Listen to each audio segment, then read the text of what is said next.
TEK4's 5th generation laser systems provide exceptional performance, rugged stability and an excellent user-friendly control. Each laser system features a single beam delivery mirror for ease and stability of the beam alignment. All systems are fitted with a measuring touch probe for machine calibration and component location and compensation. Calibrating the laser system to the part is achieved by using an alignment procedure whereby the laser cuts 2 holes into a metal plate, which is then probed by the integrated CMM probe.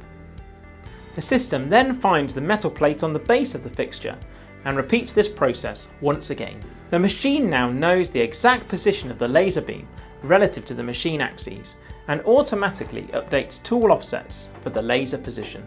This alignment procedure provides perfect alignment of the laser system, enabling very high levels of accuracy and repeatability to be achieved in machining parts.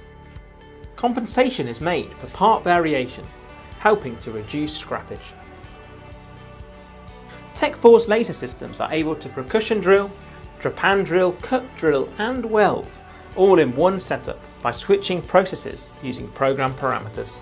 This enables several processes to be used within a single automated cycle. TEK4's 5G laser systems are designed specifically for machining turbine components. The machine configuration enables large components to be machined in a relatively small machine footprint.